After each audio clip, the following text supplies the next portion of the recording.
Well, getting back into the dating game after a divorce or breakup is hard enough, but it could be even more difficult when you got kids. Here to walk us through some of the do's and don'ts of dating with kids is the Carolinas matchmaker, Laurie Berzack. Laurie, good morning. How are you? Good morning. Good to see you. This is a great topic. This is something you run into a lot as you're matching people up, correct? It is. And I handle this a lot with my coaching. So essentially, what I recommend people do when they go on a date, because they always want to know, how much do we talk about the kids? Obviously, kids are such an important part of your life. And but you don't want to go on and on about the children. You really want to try to focus on the person that you're sitting across the table from. So I always say it's good to say a few things about your kids, how old they are, what their names are, a couple of the hobbies, and then just look them right in the eye and just say, you know what, but tonight we're going to talk about us, and I want to find out about you. And don't go on and on and on about Susie's trophy that she won and, you know, the fabulous soccer game and thousands of photos. You say nobody cares. They care, but I think that's for a later conversation. Yes. Not on a first date. Not on a first date. Okay. So when should you talk about the kids? When is that time to appropriately go ahead and start introducing my kids and talking about all that? So I think after a few dates, I'm different from a lot of people. Some people say, no, don't introduce someone to the kids until you're in a serious relationship. That's typically what we hear, I think. I know, that but it has to be serious until you introduce them to I'm not the a kids. fan of it. I think it should happen very organically. I don't think that, you know, when you bring somebody into the home, when they come to pick you up or whatnot, that you need to say, and this is going to be your future stepfather. That's your new daddy right there. There he is. That's not what that is. No. It's going to scare the kids to death. But I'll tell you, what's scarier to the kids is you not being open and that the communication isn't there. So I think it's important for your kids to know that it's healthy for a divorced parent to date and for you to model what dating looks like. Now, that does not mean sleepovers. What that means is they pick you up and they take you out and then they bring you home at an appropriate time, because if you got teenagers, they're going to be up when mom comes home or when dad comes home. So you need to model what dating should look like for the children. It's good. Okay, Laurie, I got another little thought to that. Okay, with your kids, what if your kids are deliberately being mean and deliberately go ahead and just acting out because they don't want mom or dad to go ahead and be with this new significant other? What do you do? Well, I mean, kids are number one. And if there is really a big issue there, you need to find out what it is with the kids, why they're acting out.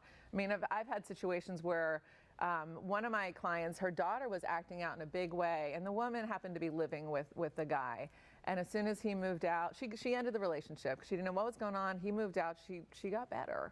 So I think that no matter what, the kids are number one, because in a divorce situation, obviously it's very stressful. It's very, very painful for the children, and they're the most important ones in the situation. When you're working with clients, do you suggest to just an open dialogue with their children and to let them know, you know, mom's ready to start dating again, and yes, here's how this is going to look? Yes, and I think they need to know that they're a big part of the process. So, like, for example, a way to introduce the children to your new date. You don't even have to say significant other. Something casual, mini golf, bowling, ice skating, whatever. Something casual. It doesn't have to be a formal dinner. Just to see how do people interact, because I think it's really important for you to see how is your potential significant other acting towards the children. Is he or she real, wooden around them, or is casual, complimentary, comfortable? And how are the kids acting? Kids are so intuitive. I mean, they can read people. That's why you need to be really honest with them about everything that you're feeling. Even if you're feeling like nervous, I think it's fine for the kids to know that. I mean, this is just life. You know, we're just all going through it, trying to figure it all out. Do you go ahead and talk with the significant other or the person you're dating and really have the communication about, hey, my kids are part of my life, they're real important, this whole thing? When do you start that conversation, maybe ease that into it? I think it's something that starts from the beginning, honestly. I mean, you don't have to talk about it like so much at the beginning, but I mean, I think it's pretty obvious when someone has kids that they're such an important part of their life, that they're the majority shareholder in your life. But the key thing also is to make sure that you're carving out time for your significant other so they feel like they can be inserted into your life as well, where it's not just kids are 98%, you get 2% of me. So that's the hard part, I think, for people that are divorced. I was talking to one of my clients this morning about that, and he finally realized what I was trying to say is you can't just talk about the kids all the time. You need to be interesting. You need to show, what you have to offer someone as an individual, not just as a dad.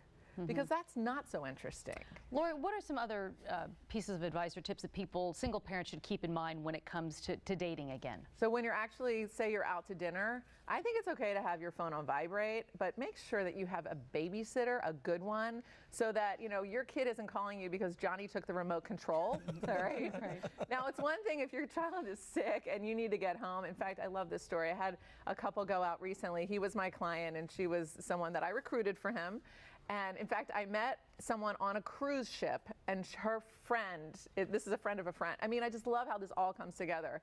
And her child was sick and he saw the look on her face when she got the phone call and knew that there was something going on. He paid for the check. He said, let's go, I can tell something's going on. He was such a sweet guy.